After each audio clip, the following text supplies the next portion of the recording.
Bonjour, je m'appelle Siam. J'ai grandi dans une famille difficile, là où la violence régnait, là où la religion nous interdisait certaines choses. Je me souviens qu'un jour, alors que je prenais le bus avec mon ami, chose que je n'avais pas le droit, même d'avoir une amie, je n'avais pas le droit. Je me souviens d'avoir pris le bus avec mon ami et mon frère nous attendait en fait près de l'arrêt de bus. Et il m'a vue avec cet ami et il m'a demandé rapidement de monter dans la voiture, très énervé, très colérique. Il m'a vraiment demandé de monter dans la voiture. Alors je me suis précipitée, je suis montée dans la voiture. Et là, mon frère s'est vraiment énervé, a voulu tuer ma meilleure amie, a voulu la tuer, l'écraser. Elle courait comme elle pouvait, elle était elle avait très peur, elle était effrayée. Moi-même, j'étais très effrayée et j'avais l'impression qu'il allait la tuer. Et elle a pu s'échapper. Et en fait, mon frère était très énervé, il m'a emmenée à la maison. Et après, j'ai été ruée de coups, complètement ruée de coups, parce que j'avais une amie, parce que j'avais pris le bus. Voilà un peu dans quel contexte, finalement, je vivais au quotidien, avec toutes sortes de violences physiques et psychologiques. Et un jour, j'en avais tellement marre de cette vie qu'un jour, j'ai décidé en fait de partir de chez moi.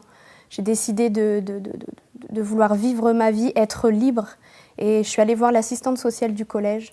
Et je lui ai tout raconté. Je lui ai raconté l'abus que j'avais vécu à l'âge de 8 ans avec un membre de ma famille. Je lui ai raconté toutes les violences que j'ai pu subir, les coups, toutes les histoires qui étaient enfouies au fond de moi, de cette violence vraiment qui était cachée au fond de moi. Je lui ai tout raconté et elle a décidé à ce moment-là d'en parler au procureur pour que je puisse être placée. En fait. Et donc cette assistante sociale m'a dit « Siam, si tu es considérée comme un cas d'extrême urgence, alors à ce moment-là, on te prendra directement de ta famille et tu partiras directement et tu ne reverras plus jamais tes parents. Et si tu n'es pas considérée comme un cas d'extrême urgence, il est possible que le procureur demande une enquête. » Et j'étais très paniquée à l'idée de savoir ce qui allait se passer. Et ce fut la journée la plus longue de ma vie, la plus horrible de ma vie, parce que déjà d'une, je vivais dans la peur au quotidien, de savoir que je ne devais pas faire des choses, des choses étaient interdites. Et je vivais aussi dans cette sorte d'amour finalement impossible entre ma famille et moi. Je les aime toujours autant d'ailleurs, et je les ai toujours aimés. Mais c'est vrai que le fait de ne pas avoir cet amour avec eux, je me sentais vraiment seule au fond de moi, je me sentais vraiment en manque d'amour. Alors je me suis dit, j'ai pris le choix de partir de chez moi. En attendant cette réponse du procureur, j'ai dû rentrer chez moi comme si de rien n'était. Je devais aller manger avec mes parents le midi. Et donc je mangeais, on a préparé à manger tous ensemble.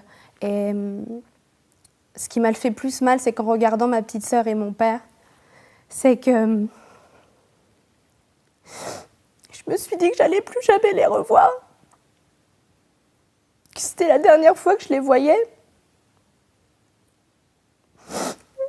et que même si je les aimais tout autant, qu'il fallait que vraiment je fasse ma vie et que j'aille vers cette liberté, que j'aille vers construire ma vie, que j'aille évoluer. Mais j'aimais tellement mes parents que j'ai quand même...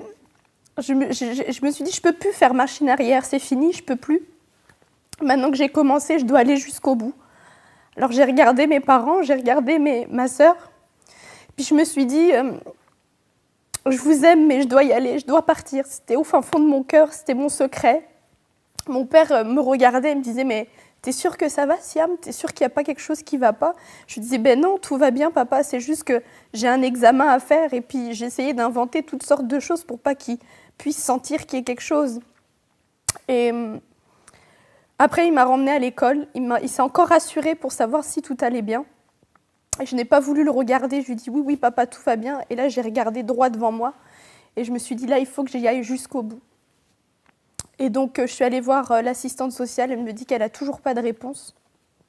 Et donc, j'attends toute la journée. Et l'assistante sociale me dit, si un surveillant qui vient te voir prend tes affaires et tu pars, ça veut dire que c'est le moment.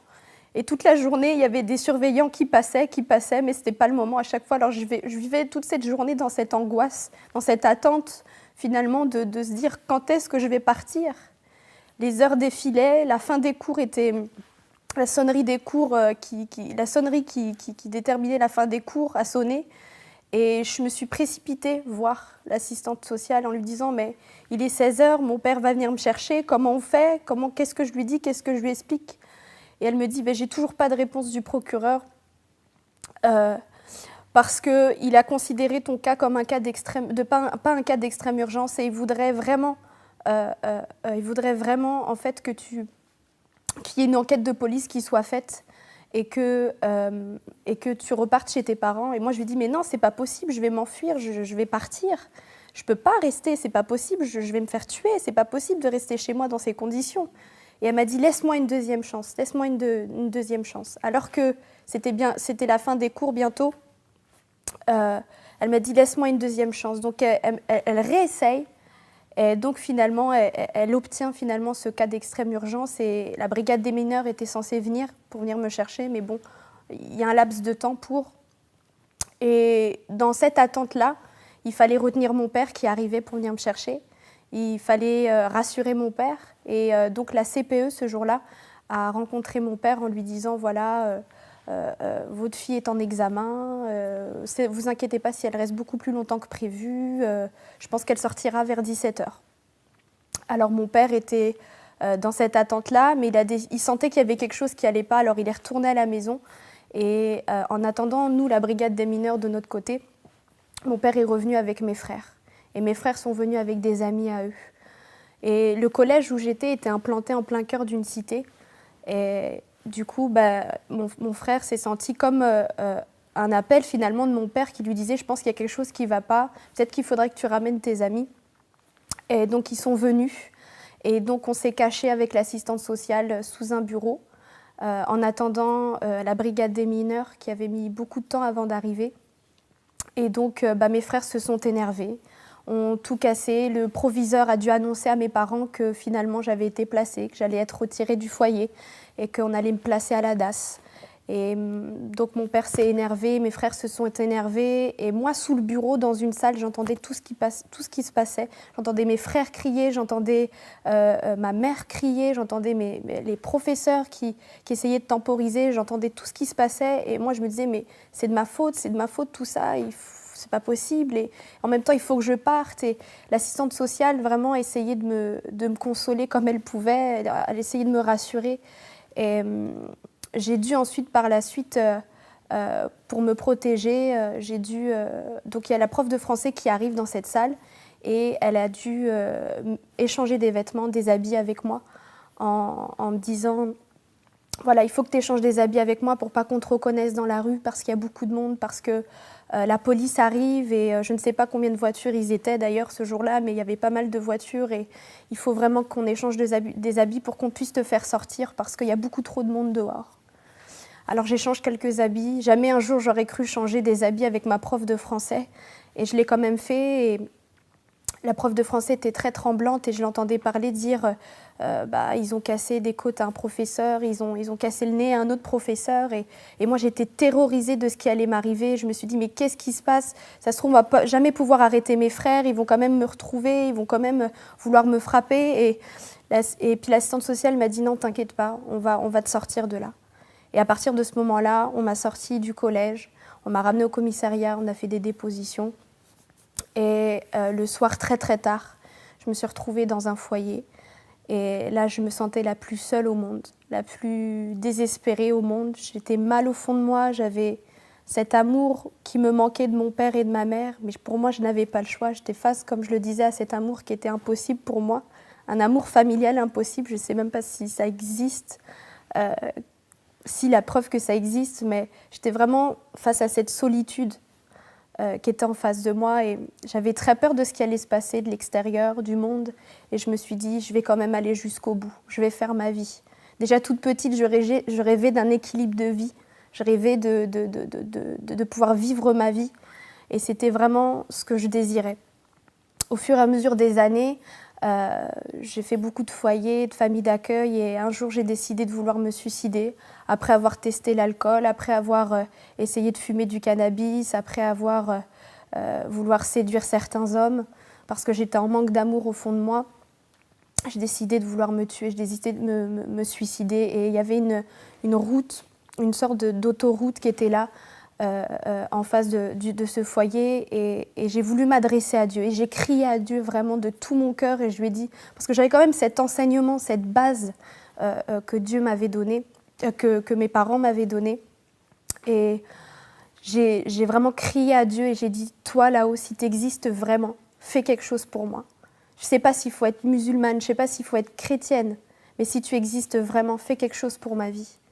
Et je voulais vraiment une famille d'accueil qui puisse m'aimer, je voulais vraiment une famille d'accueil qui puisse me donner cet équilibre de vie, cet épanouissement dont j'avais besoin. Et je ne m'attendais pas, en fait, avoir une réponse si rapidement. Parce qu'en temps normal, pour pouvoir trouver une famille d'accueil en étant ado, à cet âge-là, j'avais 16 ans, et trouver une famille d'accueil, c'est très compliqué. Il nous faut à peu près 3 mois, tout en sachant qu'il y a plein d'autres dossiers qui sont derrière.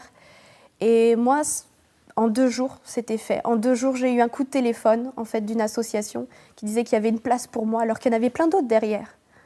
Et moi, je me souvenais, au fond de moi, je me souvenais de ce que j'avais prié, de ce que j'avais dit à Dieu, de ce que j'avais crié à Dieu.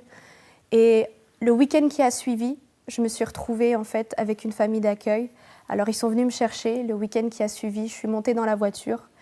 Et il y avait cette chanson qui parlait de la création de Dieu, qui parlait de l'univers, qui parlait de Dieu. Et je me suis mise à pleurer, j'étais effondrée complètement dans la voiture, à pleurer. Je sentais vraiment une présence qui était là, je sentais vraiment l'amour de Dieu qui était là. Et au fond de moi, je savais que Dieu m'avait répondu. Je savais que c'était lui qui m'avait trouvé une famille d'accueil et qu'en plus de cela, cette famille d'accueil était chrétienne. Et je savais que c'était Dieu qui me répondait, mais d'un autre côté, j'avais besoin de cet amour et cette présence-là m'a vraiment complètement comblée de cet amour.